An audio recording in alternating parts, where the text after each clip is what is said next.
What up, guys? It's Sai here. Today we're reading Red Kayak Chapter 3. Let's begin. Carl never let us down when he arrived. He flashed the ambulance's emergency lights and fired a quick whirring blast from the siren as he came up our long, flat driveway. Oyster shells crunched under the weight of the ambulance, and white dust trailed behind it like smoke. "Hey, guys!" Carl slowed the vehicle and called out his open window. "Need a lift?" Carl's girlfriend, Mindy, dressed in her turquoise waitress uniform, was in front with him. She smiled at us. After Mom poked her head out of the side door to yell goodbye and call Tilly in, we hopped into the back of the ambulance. Then we patted the bench. There was a padded bench on each side of the stretcher. We dropped our books and sat down. Then stealthily, JT reached into a compartment behind him and put on a stethoscope,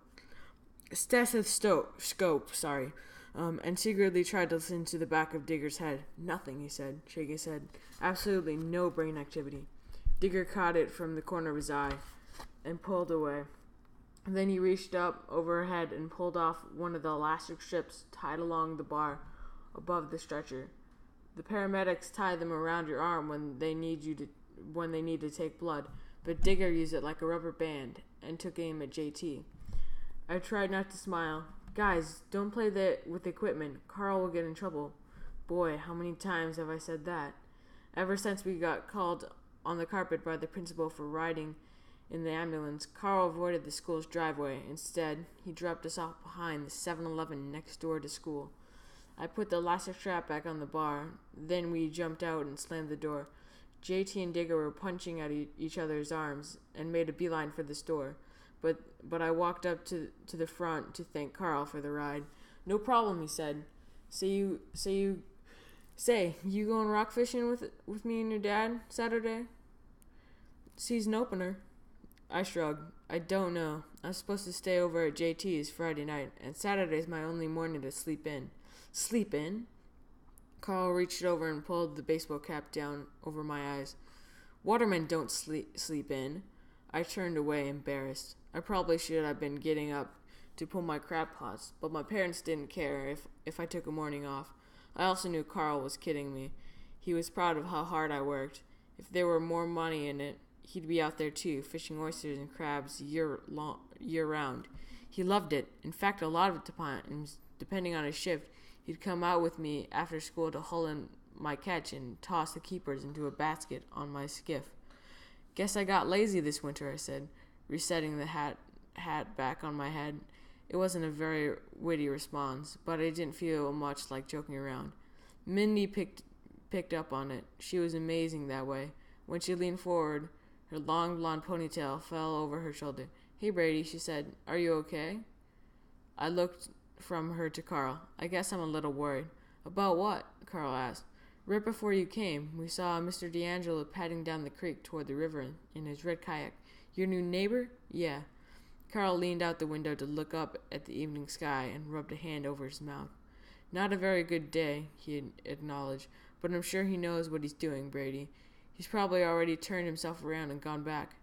I readjusted my backpack. "You think so?" I wanted to believe that. When Carl nodded, I said, "Yeah, you're probably right. Besides, I don't want to worry about it anymore. What I need to think about was the algebra quiz I had first period, because I hadn't studied for it much. "Brady, come on, we'd better get going," JT called out as he came across the parking lot, stuffing a pack of caramel creams in his pocket. Digger followed with a can of Coke in his hand. I glanced at my watch. We had 5 minutes before the first bell. "Gotta run. See ya." I waved to Carl and Mindy. Then the three of us, JT, Digger, and I, headed across the field to Alexander Holmes Middle School. During Spanish class, second period, I thought about the D'Angelos again. By then, I was in a better mood because the algebra quiz was easier than anyone imagined. Plus, between classes, when I was getting a drink of water at the fountain, I noticed JT's sister, Caitlin, signing in late at the main office. When she waved, it made me feel kind of nice because I liked Kate. Even though she was a 7th grader, a year behind us, she was a neat kid. I pointed and grimaced a clear reference to the cast of her leg, which was there for the ankle she broke during lacrosse practice. She made a sad face. I knew it was killing her to have to sit out of the season because she loved sports. A minute later, I saw JT in the hall. He gave me a high five. "Act naturally," he said, but I didn't pick up on it until I was practically indoors to Spanish. When it hit me that act naturally was an oxymoron, I snorted. I'm sure Amy Goldberg thought I was making fun of her new braces because she was right in front of me, but spun away, rolling her eyes. Geez, I thought, such a klutz. So I saw JT, but I never ran into Digger again that morning. It was unusual, though, because he wasn't in any of my classes except for gym. As I said, by the time I got to Spanish, I was in a better frame of mind. Senora Mendez started off class by asking us to check one another's homework. I switched papers with Lauren Maudley, knowing I wouldn't have much work to do. Everything Lauren does is perfect. Then idly, I glanced out the window across the field to the back of the 7-Eleven. I couldn't hear it, but I saw a fire truck race by the store. A yellow blip, and disappeared. I wonder if Carl was headed somewhere too. A car accident or a fire? Maybe even a hostage situation. Carl went to one last month where some guy held his wife at gunpoint in their trailer. Boy, now that's the kind of thing I have expected Digger's dad to do someday. He's crazy and mean enough, especially when he's drinking, and he and Digger's mom have been fighting a lot. That's when I started thinking back on the morning again, with the conversation we had in the driveway, and Digger's bad mood. One thing led to another. I recalled how we got kicked off the D'Angelo's property and hopped it. It didn't mean Mrs. D'Angelo would never ask me to babysit again.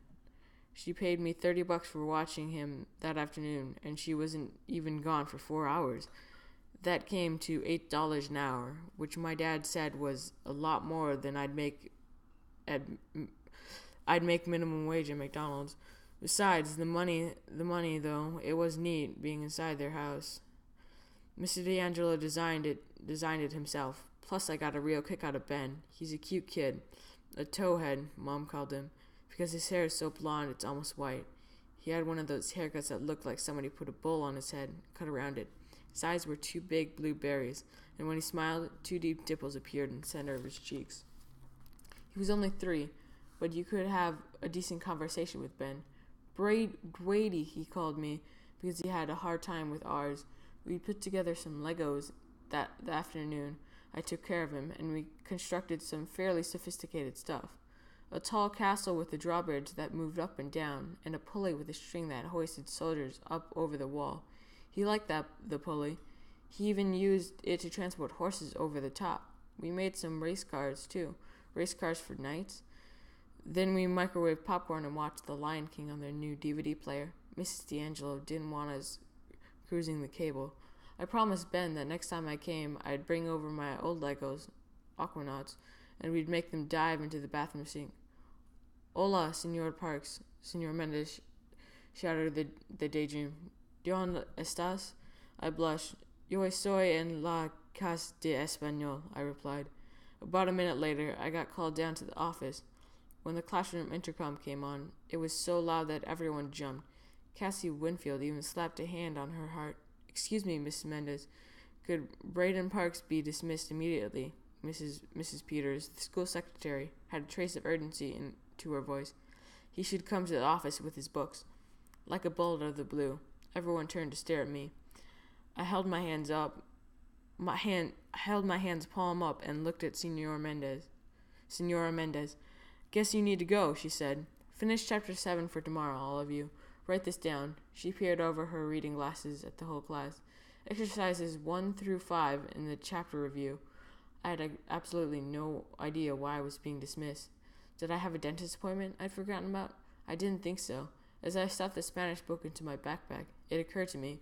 I'd just seen the fire truck. Sometimes they called out the fire truck to accidents because they were afraid of fuel catching fire, or sometimes because they needed the crew to help carry someone on the backboard.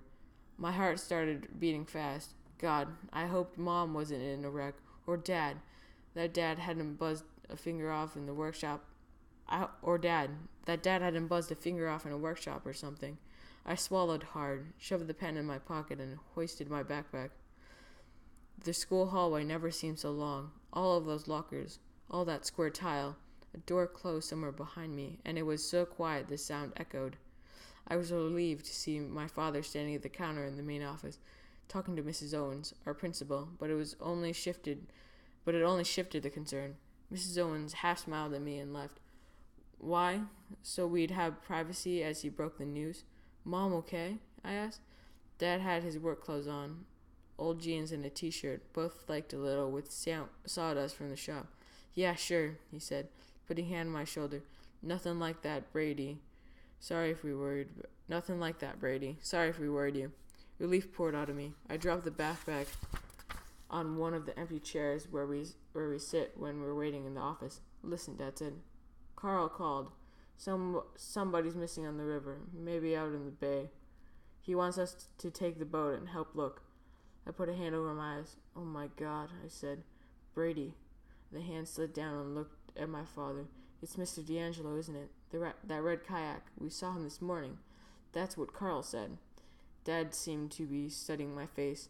But it's not Marcellus Brady. It's his wife and their little boy. Whoa.